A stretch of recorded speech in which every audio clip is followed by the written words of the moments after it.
Hello, hello, and welcome to the Ceasefire Gaming Twitch. We're here, and it's Saturday, and the hour has arrived. We're gonna build a gaming computer, Matt and I, That's right. and that's pretty much it. Yeah, so we've got a disassembled computer here, broken down into some pieces and parts. Just a heads up on the names of some of them. We've got motherboard here. This will be where CPU goes in, RAM slots, graphics cards are attached, things like that. We've got some RAM sticks here. There's some RAM here that'll go in there. This is our graphics card. It's nice. Other than that, what we're using for a hard drive today, or a little storage device, we've got a little M.2 Intel solid state drive here that we'll be using. And then our trusty Corsair power supply. 700 watt. It is a 700 watt power supply, that's right. Did you have anything you wanted to talk about before we started in here? No, I think that's it. The one thing I would say is, when you're building a computer, the things you want to know about for this model, particularly Intel, as we were just chatting about, Intel is a ZIF, a zero insertion force socket. So your CPU, that is right over here, this little guy, we can get it on the close-up cam. It does not have any pins. See, there's no pins coming off the back side of it. It's totally flat. Your AMD will typically have a pin grid array, PGA, on the back, and you have to be very, very cautious with those. You don't want to touch them, you don't want to bend them. If you bend them, you can straighten them back out, but they're also prone to break off, and that's game over for your CPU. You can solder them back together. You can, if you're very talented. But you got to be very steady hands. Not me, I get the jitters. Yeah. So and then back here we've got the PC case that everything will go into. Monitor and the cooler that will sit on top of the CPU to keep it nice and cool. That's right. Keep your thermals low. So typically when you build a computer, it's easier to assemble things on a different surface and not initially insert them into the case. If something doesn't work, you then have to take it out of the case. So it is easier to just assemble things. Typically, a lot of people use the top of their motherboard box. Right. The surface is Best cardboard. Workbench around. The surface is cardboard. It's non-conductive. It's just easy to assemble things on. So we'll go ahead and get started. I guess the simplest things to do here, we're gonna go ahead and put the RAM slots in. Actually, they just slide in. They're pretty simple to go forward. They're pretty simple to slide into the board. I don't know how easy they are to get out of this plastic. I don't know why I put them back in the plastic. Oh, here we go. It's not so bad. There we go. It's not so bad. So if you'll notice here on the RAM slot, There's a little divot. there's a little notch here. And then on the motherboard, there will be a little notch where the RAM slot will go. You need to consult your motherboard manual. It'll tell you which DIMM slots, which of the slots to put your RAM slots in. If you have two kits or one kit or whatever, this motherboard has it listed on it has it silk screened on the motherboard, so it's just easier that way. Very convenient. So if you're looking at a stick of RAM, typically you'll have the RAM is the actual chip here, and these have some beefy heat spreaders on them to just keep them cool or whatever. This giant metal piece attached. And they look cool. That's right? good for at least 10 frames a That's second. good for at least something. We'll just go ahead and slot those in there. When you're putting things into your motherboard, you will have to apply some force. You will feel like you're gonna break it. Just push it anyway. If it's inserted correctly, sometimes you just have to push them down in there so that they click. They have two of these little notches on the sides To lock them in. to lock them in. If those don't click, you may want to reorient, check your notch, and try again. That's right. So the next thing we're gonna do is we're gonna go ahead and put the CPU in. So if you take a look at the CPU here, you will notice on one of the corners of the CPU there's going to be a Tiny golden triangle. You will want to line that tiny golden triangle up with not here. You line that tiny gold triangle up. Typically, the motherboard will have some sort of indication of where that little tiny dot lines up to. In most cases, it is the bottom right-hand side of the bottom left-hand side. And again, for Intel's, you just kind of set it down in there. For AMD chips, you'll have to align the pins and just kind of set it down on there. Slot down in their little holes. But for Intel, it's a little simpler. You just kind of slot them on there. And then it has this retention pin that goes over the top of it to lock the CPU down in there. So just press the pin down on there, and your CPU is now locked into place. Hard drive time. So we're not using a traditional what used to be the platter drives, you know, with like hard drives. That's the ones you'll notice. They're like the big squares of hard drives. So a new style of storage device is this little guy right here. So this is what's called an M.2 SSD. It lines up with the M.2 slot on your motherboard. It'll typically be here in the middle. Most modern motherboards will have 1 or 2 slots for these to go in. So just remove the pin that sits on top of it, and then you'll just take it here, just slot it in. It'll again, with most components, they only go in one way, so you don't have to worry about putting them somewhere they don't go. That's right. They're kind of Lego-ish. They're like Lego bricks. They just only go where they're supposed to. And then you'll take the screw that you just took out and reinsert it onto. Get in there. It's a tiny screw. On the little tiny post on there to just kind of secure the little. That guy is fiddly. There you go. Yeah, there we go. You just kind of use the little. Let's see if we can get it on there. Just kind of get it down on there. There we go. Nope. Okay. This is fiddly sometimes. Yeah, it's a very, very small screw. Very, very tiny screw. There you go. All right, so you just slide it down on there. And it doesn't have to have a ton of force. Just enough basically to retain it in its position and not allow it to flip up or enough to hold vibrate it in out. There. Next, we'll probably go ahead and insert the graphics card. So typically when you get a motherboard or a graphics card, they will come in a plastic looking bag that's typically like an anti-static bag, right? Just take it out of the bag. The inside of the bag just means it doesn't conduct static. It won't conduct electricity or anything like that. So you just take it out of the bag. When you go to insert the graphics card, you'll notice here these slots here that the graphics card kind of go into. These are the PCI Express slots. So the graphics card also has little PCI Express slots here that'll go in.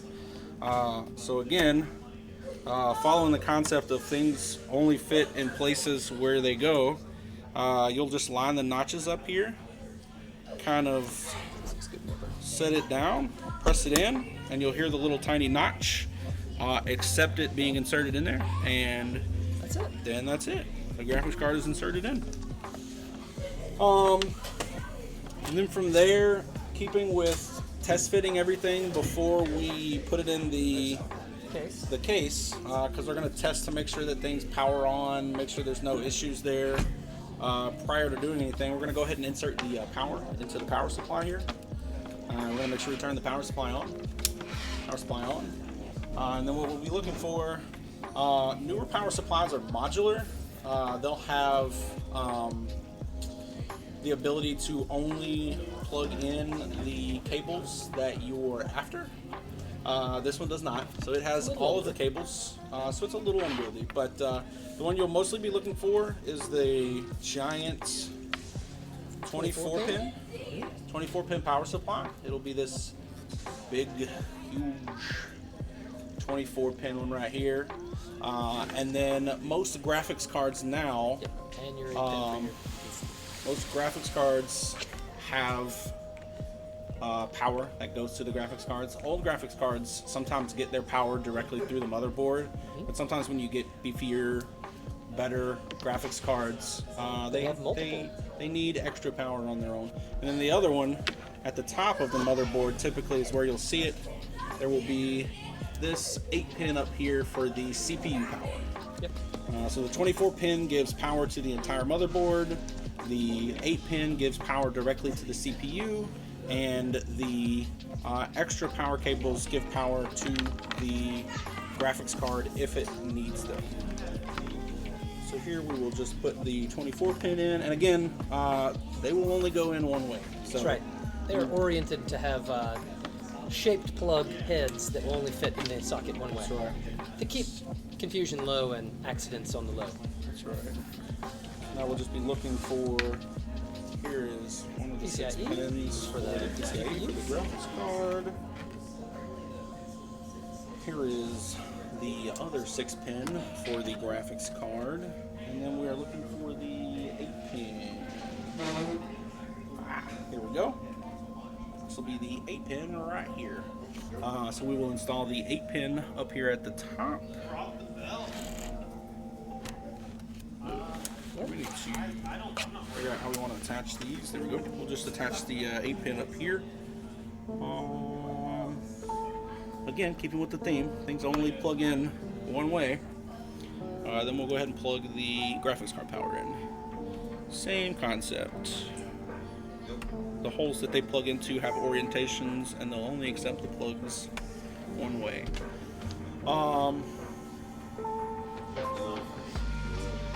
What I didn't think about, Burl, was how to trim the power.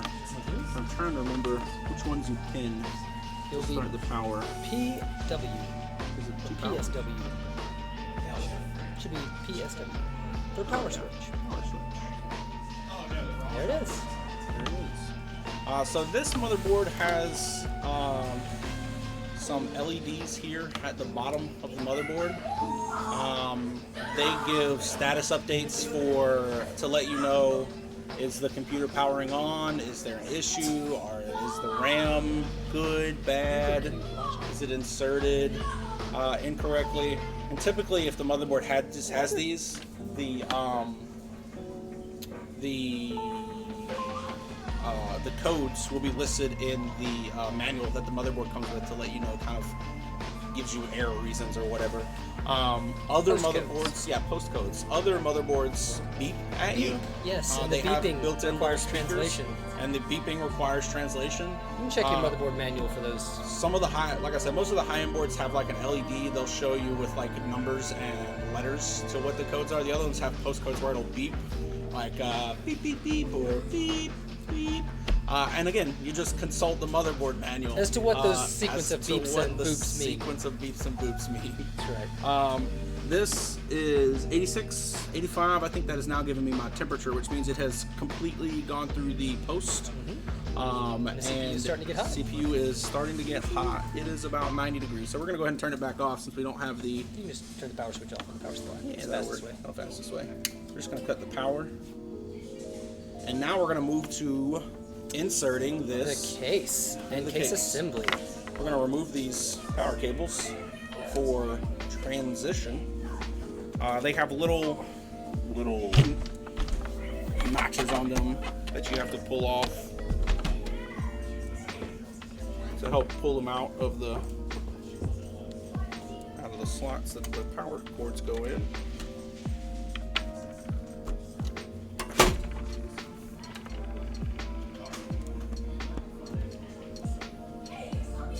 So while Matt's working on taking all the cables loose on the motherboard over there and doing the hokey pokey shuffle, I'm going to talk about cases and case features that you want to look out for.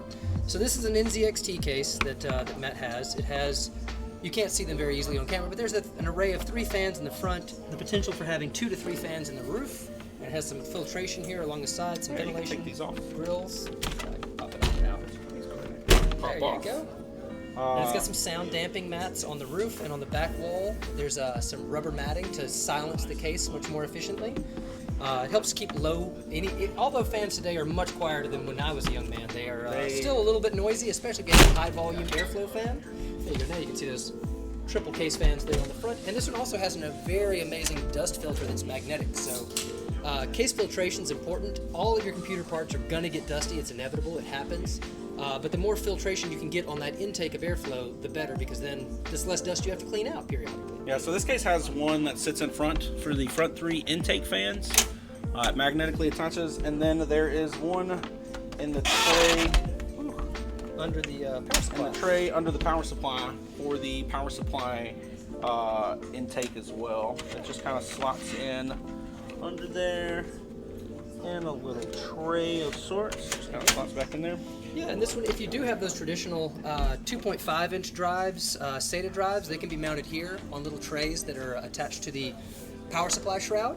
It has some LED lighting, accent lighting. Some of the cases will have RGB. Matt and I are kind of old school. We don't prefer the rainbow disco effect going on in the computer case. So this one's a little void of those features, but new cases do have that as an option if you want that. Yep. So if we look at the back here, look at the back. This is the back of the case. So here in the back of the case, you'll see underneath where the giant NZXT logo is, there's a place for the power supply to go. This will be where the power supply sits down here in the basement of the case. And then here you'll see some of the cables that are part of the case, basically. Front panel I/O, fan cabling for all the power. That's right. Typically your switch. front panel buttons, front USB. This also has the front fans already coming over here. Anything else that is part of the case is built into this. You'll see different connectors that you'll plug up to different power supplies and motherboards and things like this. Front panel I/O for audio is also here, and the USB header for USB 3 ports that would be up here at the front. That's right. The other thing you typically want to take note of, so all cases will have these little pins right here. Yep. Now you can see these little tiny pins here. They're typically labeled like reset switch, HDD, LED, power switch, PLED plus, PLED minus, and those will correspond with some pins on your motherboard. Typically they are labeled either on your motherboard or in your motherboard manual, so you'll know where they go. Some cases now include this little built-in doodad here that also has them listed. It makes it easier to pre-attach them to this little dongle here to make it easier to slide into the motherboard. Yeah, typically those will come with your motherboard if they provide you a pin-out jumper is what that's referred to as, and that'll be very easy to keep them organized because the individual pins gets very tedious trying to slide them onto the headers on your motherboard. Pre-assembly, putting them all on the little jumper, you assemble it outside without having to attach it directly to the case. Then you can slide it in once you're finished. Also, most cases have a standardized cutout in the back because motherboards' port orientations are different, and so you'll have this little guy. This is an I/O shield, also known as the razor blade of death. It will slice your fingertips at a moment's notice when you're trying to insert it. For today, I'm going to let Matt have the honors of putting the I/O shield in before we forget. So typically, if you look at the back of the computer case, this will be where your motherboard lines up with the I/O ports here. So the audio, the USB on the back, built-in video if you have built-in HDMI video or if it's built in, VGA, whatever you've got. And then the your networking, your Ethernet cables. So the way you insert these is just from the inside of the case. You'll just kind of press it into the slot. You'll hear it click in there, and you'll know it is inserted by clicking it in there. And so you'll notice it kind of sits in there now. It's pre-inserted. And what we're going to do is we're going to lay the case down on its back. And this is to help us get at the insertion of the motherboard. So we're going to move this power supply out of the way. We're going to kind of move the motherboard out of the way to get this kind of underneath the case here. So we're going to kind of get this. What's the first second? What's that? The iFixit drive. There we go. You're going to need that momentarily. So let us kind of get this in here. Excuse me. All right, so some cases have the standoffs pre-installed in the posts. Some of them require you to add them. So the standoffs are just going to be, see here, the standoffs are going to be these little tiny posts and screws that are pre-attached to the case. Some cases have them pre-attached, some of them just give you them in a bag and you just have to screw them down into the case there. What those are for motherboards, those will line up with holes here on the motherboard, like this hole, this screw hole over here. And what that does is it is a standoff to keep the motherboard's rear metal connections from coming into contact with the metal case. Metal on metal is conductive. You'll have a bad day. You'll have a bad day. You'll burn up a motherboard. You will burn up a power supply. You might even cause a fire. Might even cause a fire. You do not want your motherboard to be touching the case. So it sits on top of those little standoffs. So what we're gonna do is we're just gonna kind of slide this in, and it'll just sit. You'll notice there's a center post one that doesn't have a screw. It'll typically line up with one of the center posts on the motherboard here. And you should just be able to kind of slide it on there and just kind of line it up with that center post. So you'll see the center post here, just kind of slide it in there. And so Burl is going to do is the screws, again, it'll come with your either motherboard or case. Some motherboards come with them, some cases come with them. But you'll just screw the motherboard down through the posts that you have put in there, and that just secures the motherboard to the case so that when you turn the case up, it doesn't fall. It doesn't fall. That's all they're really for, is to just secure the two. And similar to the M.2 drive screws, these don't have to be super duper tight. They're just meant to ground out the motherboard and keep it from moving. So you don't have to make it the tightest thing in the world. It just needs to hold the motherboard in place. That's right. Definitely don't over tighten, as you can cause tension or stress on the motherboard. And if it cracks, likewise, you're going to have a bad day. It can lead to broken traces or overheating traces, which is a bad day. We've got just 3 more on the bottom. I'll let you take care of the last row. All right. I'm not reaching over you too much there.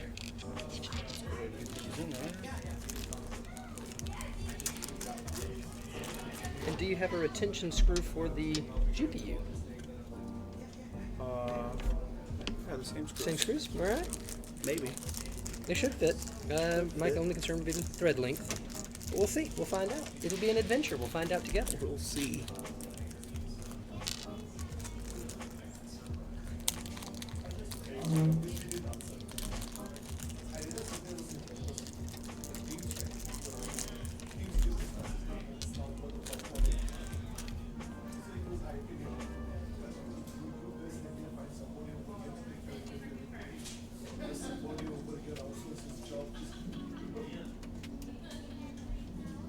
Go in there. All lined up? And no. Yeah, one tip I always use, I just had to do it twice on 2 of these headers. I think You may that's the- reverse thread once or twice so that you feel it slip, and that way you don't cross thread the little posts into their standoff. I think that's the one that's that actually spins. stripped, I gotcha. that spins. Yeah. That's inserted as far as it'll go anyway. All right. The next thing we're going to do is go ahead and Reinstall the GPU. The GPU. That's right. We're going to go ahead and put it back into the case the same way we kind of did before. The only thing you really got to be careful of, you will need to check your case and graphics card compatibility. Yep. So if you'll notice, this graphics card Just fits. It just clears inside the inside. Some cases do not have these front pieces of metal anymore, and you can fit some pretty chunky graphics cards in here. But if you're using water cooling or alternate cooling solutions, all-in-one loops, anything along the face that may be occluding some of the case space, just something to be aware of. You want to know the maximum length of your video card minus the thickness of your radiator and fan combination. That's right. So I have a Meshify case, and I have about 5 millimeters of clearance between the GPU and the back of the radiator and fans. It's a tight squeeze, but it all does fit, and it's good for airflow because it kind of compartmentalizes the graphics card's fans airspace from the CPU airspace. Gives you a kind of a channel of directed airflow through the case. There we go. So just as before, it only really fits in one way. You'll line it up with the slots on the case. I'm just going to put in some screws here to secure the graphics card to the back part of. Let's get in the hole. Maybe. Happy Gilmore it. Maybe it Go does to not your fit. It's may not be same size. I have no other alternatives for you, unfortunately. You'd have to borrow one from a blank slot, perhaps. We're just gonna kind of thread this one in a little bit. It's a little tight, but it actually did fit. All right. So you'll want to tighten these down a bit. Yeah, these you do want to be very secure. So with the graphics cards, the bigger the graphics cards get, you want to make sure you secure Both screws. Both screws. Or all three, or depending all if you have a three triple screws. wide. The new 4090s have 4 screws. They are Yeah. 4-slot graphics cards. Yes. So in They the also slots, weigh you'll see like these 30 little- pounds, so you'll see these little slots on the back there. So when we say a 4-slot, it means it takes up 4 of those 4 individual I/O port individual slots. slots back there. So we're just going to screw this other one in. And what this does, it helps prevent something called GPU sag. Right. So when your graphics card is big and chunky, Like this very small 7950. like this very small 7950 here, it can do something called sag, such that when you turn the case up, the graphics card weighs so much that Its weight. It Gravity just just kinda sags. does what just gravity kinda does. pulls on it, right? Let's see. The PSU and cabling segment. do we want to do that before we put the CPU? Oh, you want to put the cooler in? Let's put the Cooler cooler in in. there? Let's put the cooler in. No time like the present. Sound like the present. Let's go ahead and get this open.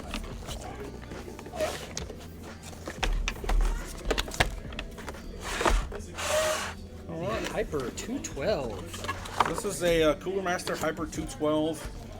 It's kind of your standard air cooling CPU cooler. It basically comes with a single fan to blow across the radiators, and it comes with the bottom. You'll notice it is a hunk of metal that will come into contact with your CPU, and it conducts the heat to keep the CPU cool. Without it, the CPU will get very hot and will thermal throttle, and then will eventually shut down. So I don't actually know which direction this blows. Some fans nowadays have, it does. So you'll notice here on the bottom of this, you'll see the little arrows here. Will show you which direction the airflow flows through the fan. So in this case, the fan will spin this way, and the air will go through. So typically, you want the airflow to flow through to the back of the case. So in the back of the case is typically where you'll have the fan that sucks air out and blows it out the back of your case. The front fans are generally intake fans. They'll be pulling air into the case, and the back fan will be sucking it out. So with the CPU cooler here, we'll want to be sucking up the cool air coming from the front of the case through these grid fins out the back of the case. So we're gonna implement it like this so that the air blows through this. All right. So Some pre-assembly is in order. some pre-assembly is another. Are those the These are LGA the 1150? 1150X. Okay. Yes. Now I've got to do a little bit, and you can do the other little bit. We'll share the instruction diagram here, but what we're looking at is basically there'll be an assembly guide. You can see here. It shows you how to attach which accessories match to your CPU and socket combination. So this is an Intel 4690K. It's a little bit of an older CPU. You'll know when you buy the CPU, it'll tell you what type of socket it is. In this case, it is a socket LGA 1150. So what you'll have to do is you'll need to get a CPU cooler that fits the socket type LGA 1150. Most coolers nowadays come with different sets of attachment points that help you attach to multitudes of different sockets. LGA 1150, LGA 1151, AMD 4 if you've got one of the AMD cards, if you've got an AMD CPU, any number of things. So one of the cool things, typically, so what this is the brace for the CPU cooler. Some cases have a cutout for, oh, we'll move it over here. Some cases have a cutout in the back of the motherboard tray for access to reach the back of the CPU. So here is a square. This will be where the brace comes into. Some cases do not have this cutout, so the brace for the CPU fan cooler will have to be pre-attached to the motherboard before you set it into the case. All right.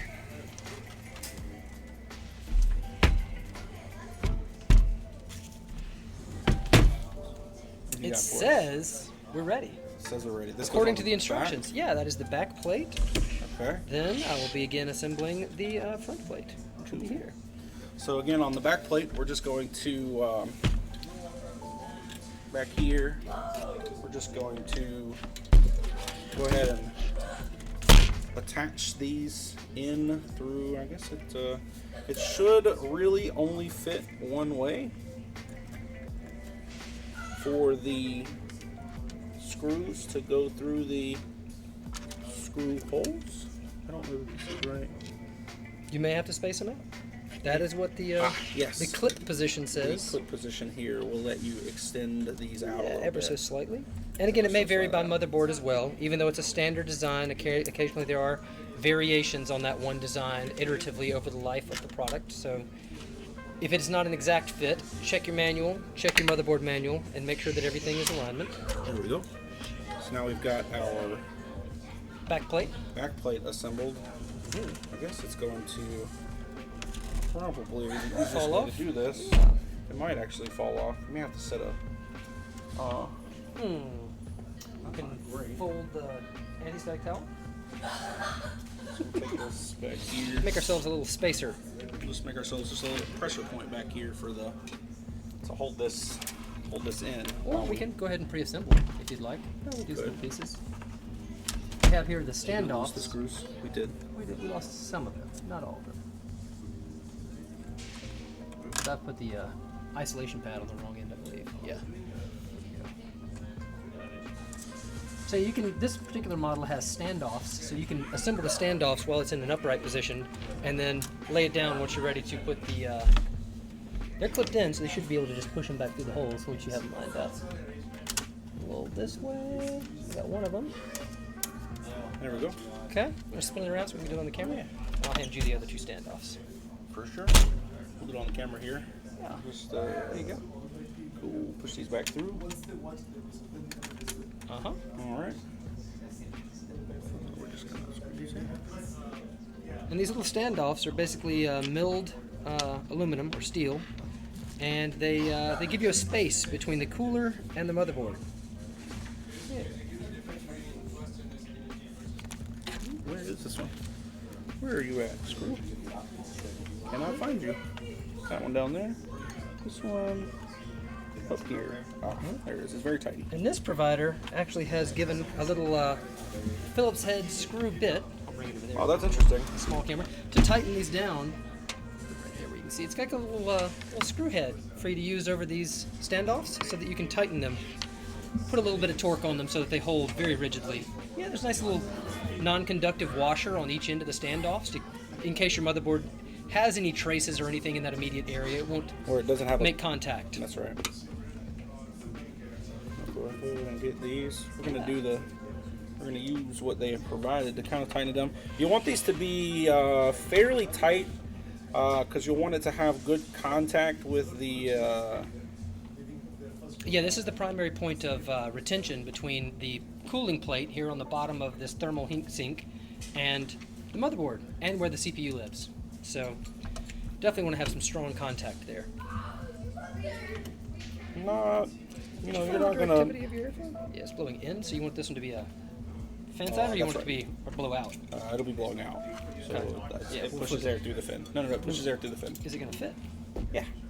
That's it? With your end? You'll be over a little bit more. It was about right here. Yeah. So it should fit. I think we're going to have to switch to the other side. I don't think it's going to fit between the RAM and the... We'll see. We'll see. Maybe some readjustment on the fan positioning to be a pull rather than push. It comes oriented from the factory as a push, but it's blowing towards the front of the case, not necessarily the direction we want it to go. We want it to blow out and exhaust through the rear of the case, where we'll have an auxiliary exhaust fan on the back. There we go. I think we've got this. They've also provided some thermal paste. There's a little guy, I'll put him out where you can see him over here. It's a little syringe of thermal paste. And this will basically just squirt out onto the top of the CPU. Yeah, so there's some debate. There's lots of debate amongst the PC building community about the proper what pattern to use, whether to draw an X or a line or a grain of rice or what we're going to dots, use today is we're going to use an blobs. X. I like the X. I'm going to use an X pattern here. So we're going to put down here on the CPU. Michael, you might want to cut to the camera here. We will momentarily.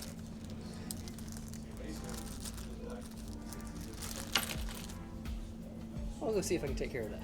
And you should just be able to press the cut button. In the middle of the screen. Yeah, there we go. All right, so here on directly onto the CPU, we're going to squirt some of this thermal compound, thermal paste, thermal compound. This particular thermal paste is non-conductive, so you don't have to worry about too terribly much if it comes into contact with other parts of the computer. There are some thermal compounds that have hints of a metal in it for extra conductivity, and you'll want to be pretty careful about where those spread, and you don't want to get them off of the heat spreader on the CPU itself. So I'm just going to go ahead and apply our X pattern here.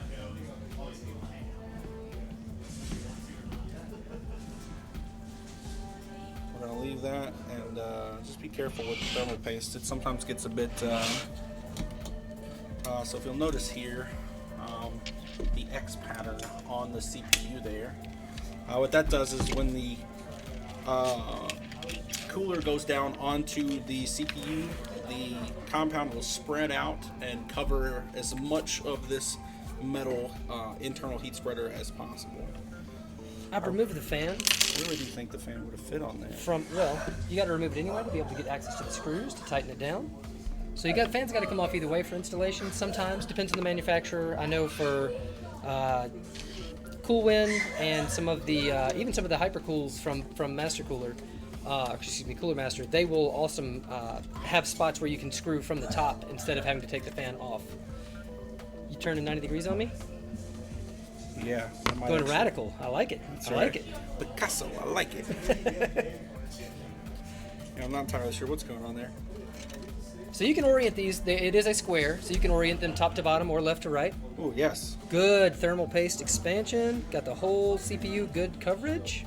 Excellent. Let's go over here to the front. Make sure that our screws are lining up. Lining up in there. There's a little bit of adjustability on them. Yep, they have a little wiggle room. Get those guys what you started. want to do is kind of get a couple of them started. You want just to a go little around tension. Get a little tension on some of them. And then you'll want to tighten them kind of in like a tightening. A torque pattern, right? You don't ever want to do all the way tight on one and completely loose on the other side. You want to kind of go in a square or zigzag, back and forth, keeping the cooler pressure even as it sinks down. That way you get good contact with that thermal paste. That's right. Just kind of move around, tightening them up a little at a time, individually. A couple of full spins on the screwdriver usually is enough. Just to keep good, even pressure all the way across. That's right. And then you'll eventually get to a point where they're in good contact and it'll tighten up. And then you'll just continue to tighten up the other ones. Tighten up, give them a little bit of extra torque afterwards. And then not too much, just a little bit to keep them secure in there. Shake it a little bit, just a couple of extra turns. And you'll notice the cooler is kind of secure in there now. Excellent. So again, typically what we're going to want to do is intake cool air from the front, blow the hot air through to the back. So we're going to orient the fan such that it either sucks the cool air in Across through the the fins, or it blows the cool air from the front out. Let's try the front out first. Okay, there you go. And again, it'll have. Uh-oh. Yeah, these clips are not my favorite spring clips. They loop through the screw holes, so it's a little more difficult to clip in and get attached. It is more common though. The spring steel clips are becoming more and more popular. I'm sure they're a budget-saving item for the cooler manufacturer. Keep costs low. That way you don't pay too much for a cooler that doesn't have the greatest features.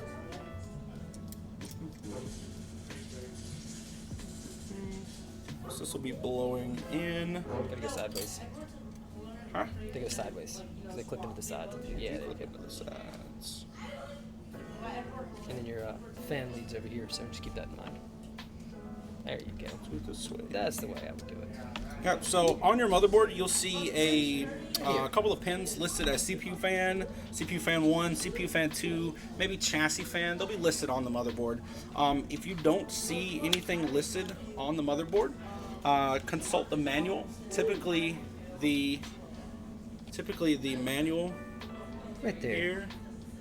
You see those guys? Yeah, That's so our you'll see this chassis here. fan. There'll be CPU fan 1. You'll see it's written on my motherboard. It's written on Silk the screen motherboards right there. themselves. You'll see CPU fan 2 here. Some motherboards there's not anything written on them, but again, just consult your motherboard manual, and it'll tell you where the specific fans for your CPU are, where the fans for your case are, and things like that. And the reason that's important, so fans have our cable here that connects to that fan header.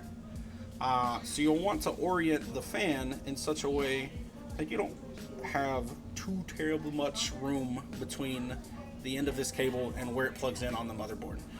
If you've got the fan oriented some weird way, the cable itself might have not to be long enough. May not be long enough. So we're going to do it kind of like this. And I think I have discovered, yeah, this will be the below here. So we're gonna just pull this fan in here. And these will kind of, oh yeah, they will fit just a little bit, Pearl. Hey, look at there. And they just spring over that little ridge in the side of the heatsink tower. Yep, just a spring tension. You've got some little rubber standoff feet to minimize vibration on the fan itself. So once these are in their little detent there, that little line, you'll see there's a secondary line here. That way you can put have another a- fan on the other side. You could have another fan on And the this other manufacturer side. was gracious enough to provide extra clips, so you don't have to order anything if you do want to put in a secondary fan as a push-pull, and that's also So we're going to go ahead and install the CPU fan. Again, the fans will only go on one way. Some fans will have this on the back of the fan. You'll see the two little pieces of plastic strips there. They'll line up with a piece of plastic on the CPU fan, such that they'll only really go on one way. right. The header, it kind of protects you. Again, they try to orient things so that you can take a clue and understand how to implement and how to install the various pieces. Having tiny hands is sometimes beneficial. There we go. It just kind of slots on there like There that. it is. Just like that. So that's going to be the CPU cooler on top of the CPU. We've got it bolted down on there. Then we have the fan attached, and the fan cable, go ahead and it is attached as well. Great. All right, so I think we're done with the front portion of the I'll case at put the you guys moment. back in the holster up here so we can.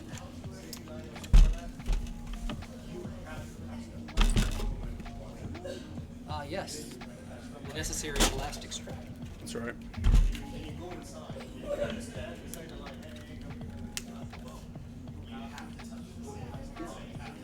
All right. So if you want to cut back to the other camera, Michael. There we go.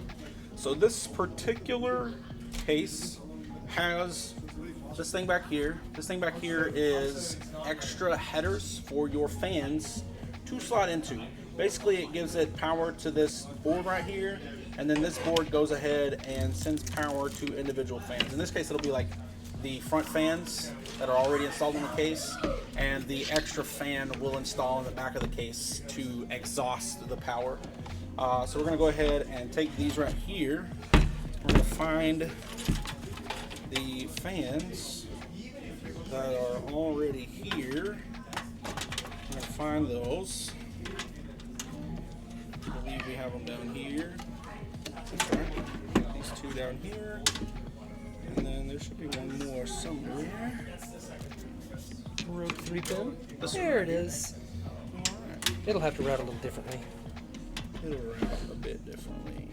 And for the fan headers like this, you can typically just attach them out, to whichever slot works for you. Again, they have the little slots on the back so that they only kind of really slot in Directionally. directionally one way. We're going to go ahead and get these installed down here.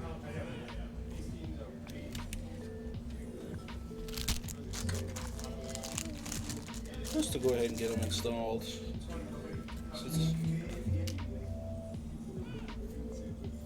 We'll get those installed.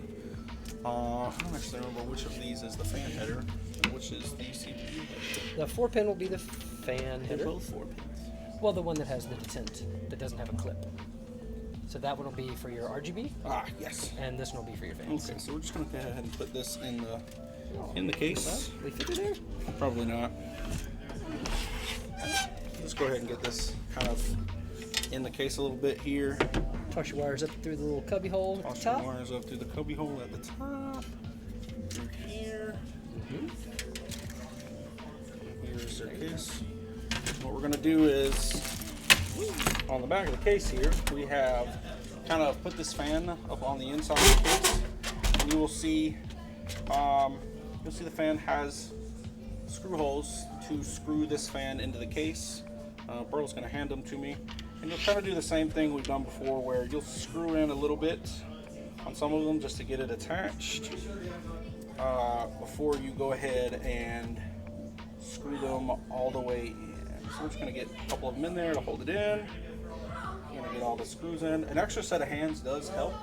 Definitely. It's not necessary, Right. but an extra You can set of do it hands yourself. to hold things is But it's always helpful to have a friend. nice. So we'll just go ahead and screw these in so that it'll hold the fan in there.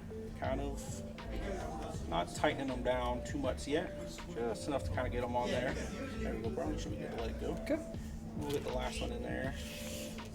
And that way we've gone ahead and attached the extra fan that we're attaching to this particular case. And again, this is the exhaust fan. Did you see the lines? This one have lines as well that pointed directionally.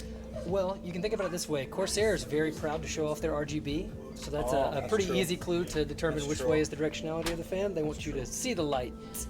On the inside So it's of kind the of a case. cheat, you know.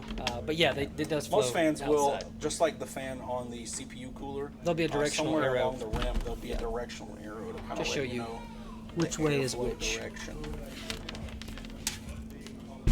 All right, let's go ahead and get this on here. For the next phase, we're going to turn the cameras to the cable management with our camera straight on. We're gonna go ahead and get the power supply in. Yeah. Seems kind of wise to go ahead and get the power supply in. All right. So for the power supply, what we're going to do is get the cables out of the way.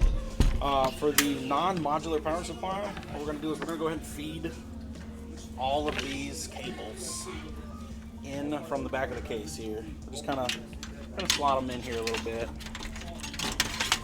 Get them into this basement down here where they're kind of hidden away. And kind of push them all in there a little bit. Push and keep pushing until the power supply slots in. You know what I did forget to bring, Burl? Power supply screws? The the cage that the power supply screws to. This has an extra. An extra cage on the back. This particular case has an extra plate that sits on top of this to hold the power supply in. We don't have it. It's not here. It's at my house. But we're going to leave the PSG like this. It'll be fine. Typically, you'll want to. This particular case has some of these extra screw holes on the outside. You'll screw the case to those, and then these individual screws on the power supply itself will slot onto little slots on that little cage to hold the power supply in from being able to just kind of jiggle around in there. We're going to leave it in there like it is for now, and I'll be sure to, when we get home, reinstall that. So on the back here, as you can see, we've got kind of a mess going on. This will be all of the extra cables, all of the cables from the power supply, all of the cables from the case, all of the extra cables. So they're all here. Again, one of the main benefits of a modular power supply is that you won't have all of this. You will only attach the cables that you're using. This is a non-modular, so we have all of the cables all of the time. Alright, so we're going to pass through the same ones we attached to the motherboard earlier. So we're going to go ahead and locate the 24-pin power again, the main motherboard power. This one right here, same one. We're going to pass it through to the front of the case. This particular case has some really cool ports here, grommets, that the cables neat and tidy. will just kind of go through. Burl's going to go ahead and attach those to the front, kind of like we did when it was assembled down on the motherboard case. They can be tough to get on there sometimes. Just kind of give them a little bit of pressure. I don't want to see it all the way. That particular one is Let's testy. let you take over on that one. Not particular. Oh, that's in. It's testy. Okay. I didn't feel the clip, so I was a little concerned. It's testy. Didn't want to push too hard. Yeah. No need to flex the motherboard unnecessarily. Yep, that's fine. It's in there. All right. Then we're going to take the 8-pin for the CPU up top. We're going to take the 8-pin for the CPU. If you'll That's remember, what I usually do second. it was on the top of the If I don't do it motherboard. second, I will forget, and then it's a lot more trouble when you've got water cooling on the top or multiple fans mounted to the roof of the case. It gets very tight to get in there, as Matt says. I don't have the hands of a gorilla, but they're not the smallest, and this is a pretty tight little area to get into at the top. So this this power supply actually has some of the cables labeled. Like this one says CPU. So if you don't notice that the 8-pin cable goes for the CPU, this one is labeled. They do help you that way. They do help you that way. So in this case, we're gonna keep in mind. So I'm gonna go ahead and get these out of the way here. Gotcha. We're gonna pass this through the little hole we have up top, and just kind of get that in that power slot. Click, click. Heard it click in there. That's good. That's what we're after. And so what we're doing when we're assembling the back of a computer case, when we're passing all these cables through, we're keeping an eye on where all the wires are at, basically.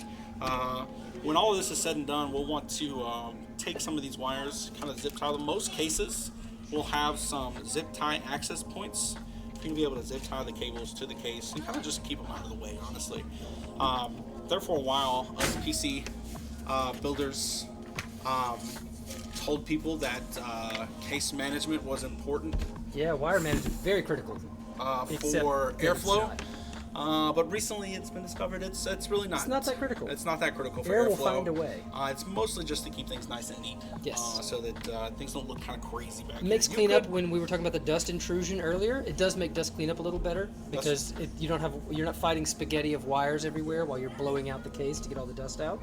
That's right. You could just slap the panel on back here and just cover it up and forget that it exists. It's fine.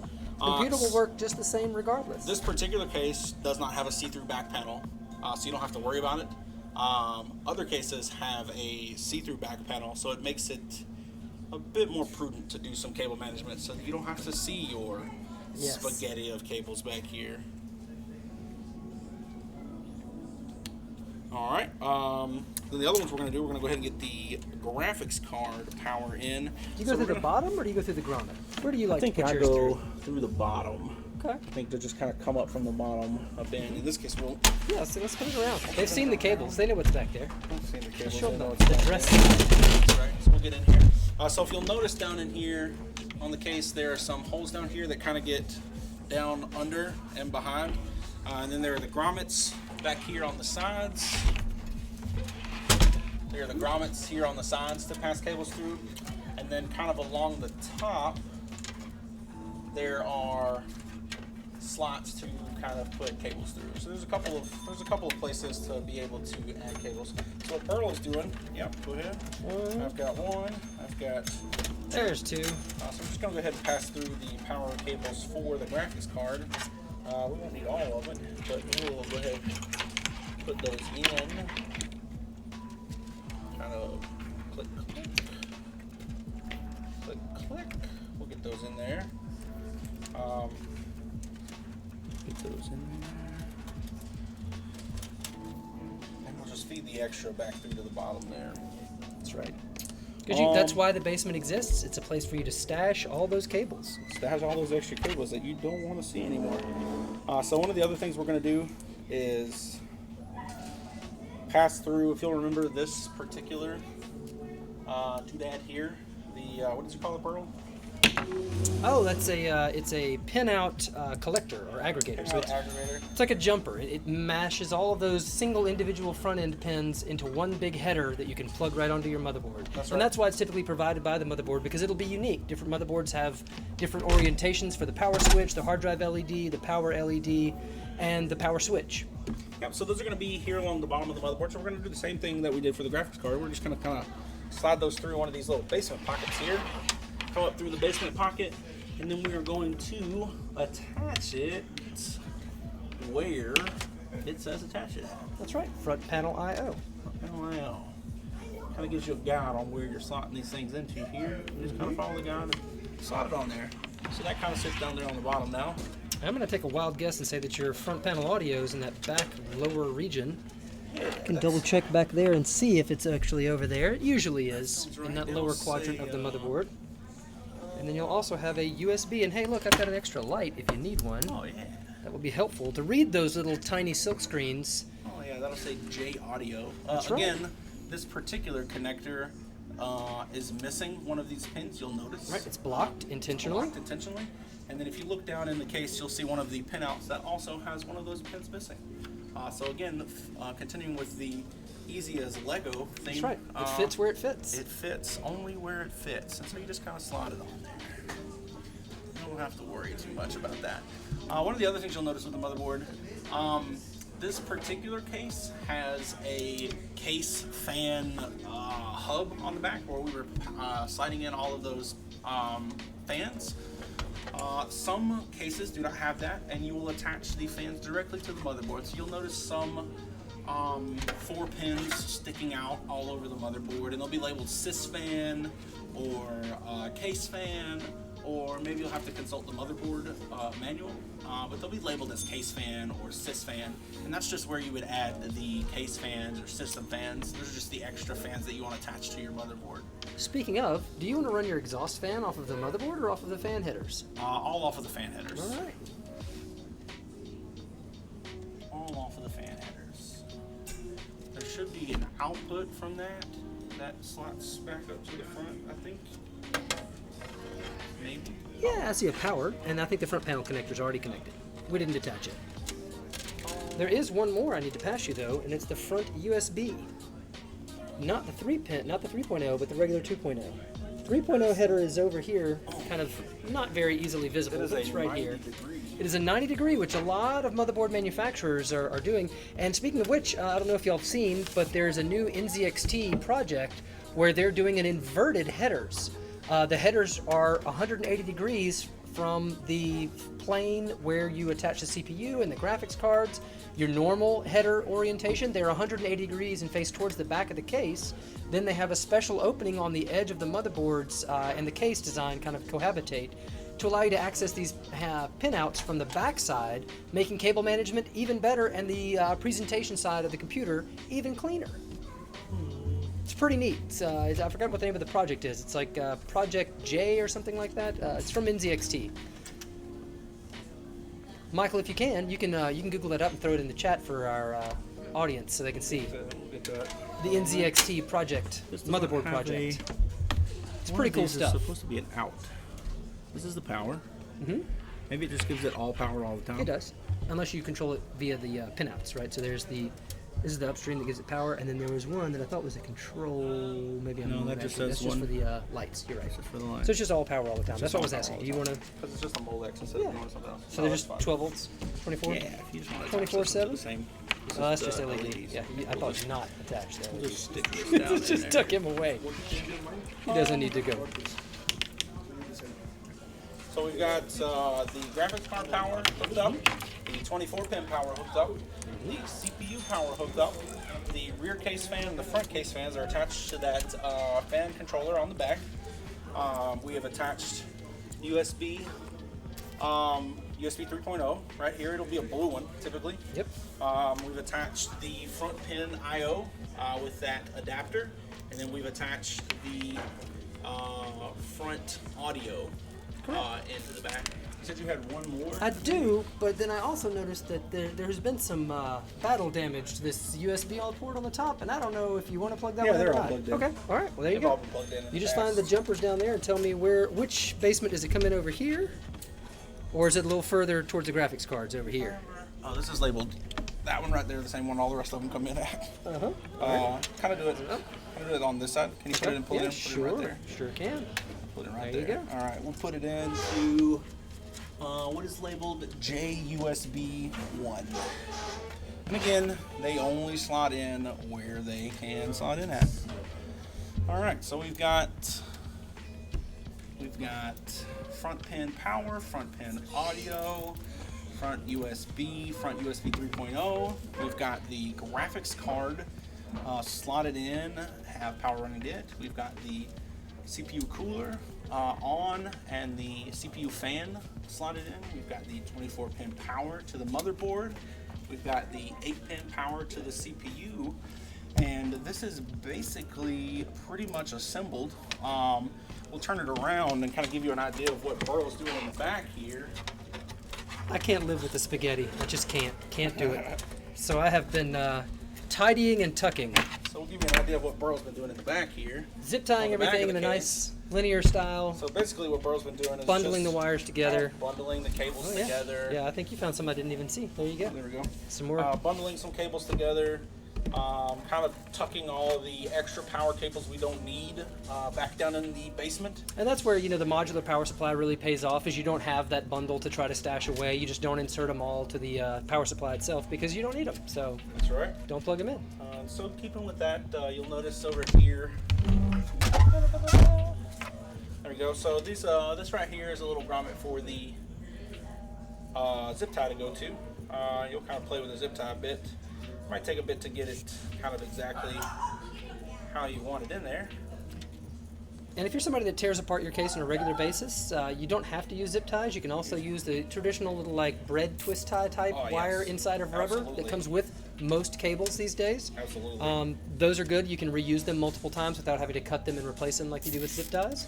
Also, there are some manufacturers of anti-static Velcro straps. Some new cases from NZXT, Fractal, and You can get some from Bitphoenix, LTTstore.com. or you can get them from LTT Store. It's about like a 1/4 inch wide. It's a little bit fatter and wider than your zip tie will be. So some zip tie standoffs may not quite be big enough, but you can play with it and figure it out. But you can use the Velcro reasonably as well, and you don't have to replace it every time. You just strap your wires down, strap your cables into place, and you're good to go.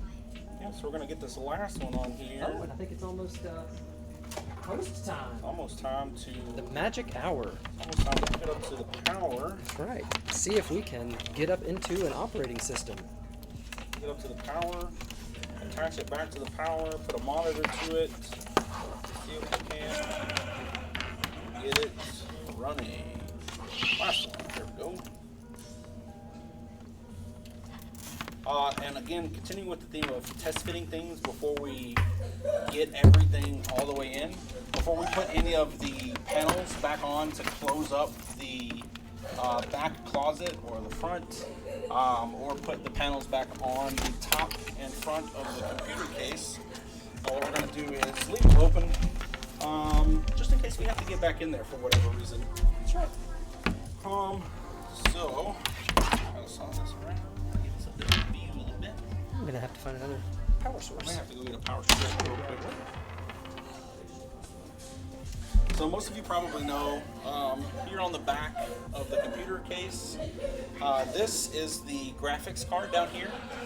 So there'll be the graphics card connectors, your video connectors down here. This particular graphics card has a DVI output, an HDMI output, and 2 mini DisplayPort outputs. Today we're going to be hooking up the DVI output because that is what the particular monitor we're using has. So we have a DVI cable that kind of hooks up to this, and I'll show you what it looks like. Sorry about the lighting interruption. That's I all right. have access to a little bit more power. More power. More power. All right. There you go. So this cable right here, this is the DVI cable. They're typically white. It's just the type of cable that hooks up to the back of this PC here. So we're going to go ahead and get this plugged up. I'm going to go ahead and slot that onto the CPU, onto the GPU. Go ahead and turn the pins just a little bit to kind of hold it secure a little bit. We're going to plug the power back up to the power supply. If I can put it in there right. All right. Well, that goes with not having the pins on there.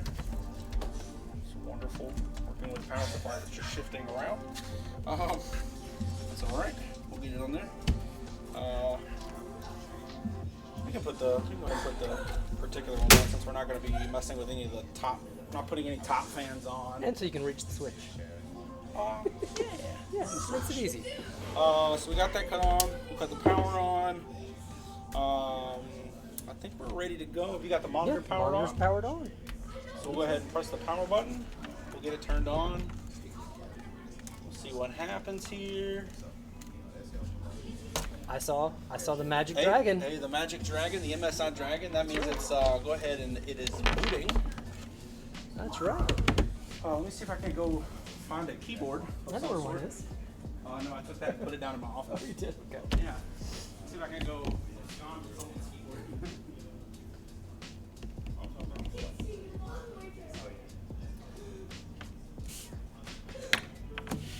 So we've covered just about everything today with full assembly and cable tidying, cable management. What's that? Oh yeah, we did a great job. I think we, record time. Went a lot faster than I thought. The pre-assembly piece went very smoothly. Don't count on that. Doesn't always happen. I've definitely had my share of RMAs. Equipment that arrives should work, should be. The whole reason for that pre-staging when you put things together on top of the cardboard box is if any of those components don't work or there's a post-failure, post-error that you get, you can take that opportunity to box back up your equipment that has failed and ship it back to the manufacturer because you shouldn't have to pay for broken equipment. I'm going to go ahead and hook these up to, I want to hook them up to the USB on the back here. Okay. We'll go ahead and plug up the mouse here just to get a little mouse working, little mouse action. We'll plug up the keyboard, get a little keyboard action. Same place, little USB. We'll close this cord out. Yeah, we'll see everything is installed. What's the name of the program? 99? TX Diagnostics. Oh. Yeah, we'll see everything we have installed on there. Like It's sort of a little program, sysinfo. It's just a little program that tells you, lets you know what you have installed and whatnot. Other than that, we have a fully functioning computer build. That's right. It's been completely assembled. We put it together. Or Matt put it together. I just didn't watch most of We the put time. it together. So typically what you do afterwards is you just power it back down. Put your front little panel back on. Your side Pocket panels case, back on. Right. Again, like I said before, this one's got the sound deadening panel on it. It's got some acoustic foam That's to right. help quiet things down. Thumb screws are over on the desk over here. I'll grab them if you can. Or did they have captive screws? It did, but they uncaptivated themselves. when, So when sometimes they on the back unscrewed. panel, you'll have to apply a little bit of pressure Yes. to get it to seat correctly. A friendly nudge. A friendly. Oh, get the front out now. There you go.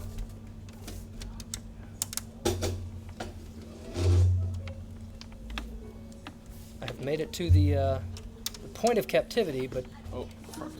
This misaligned. There you go. side. Oops. We got it. We're in there. Tight tolerances on this case. That's right. Hopefully, I'm not standing directly in front of. I am standing directly in front of the camera. My Directly in front of apologies. the camera. Sorry about that, audience. The other one we have is the side panel with the acrylic panel here to let you see into the case. All your good gamery bits. That's right. If you've got the RGB on the inside of the case, this will let you see it. That's what you'll want to put in there so that you can see everything that's going on the inside. And again, the panel just kind of slots in, slides on, screws in.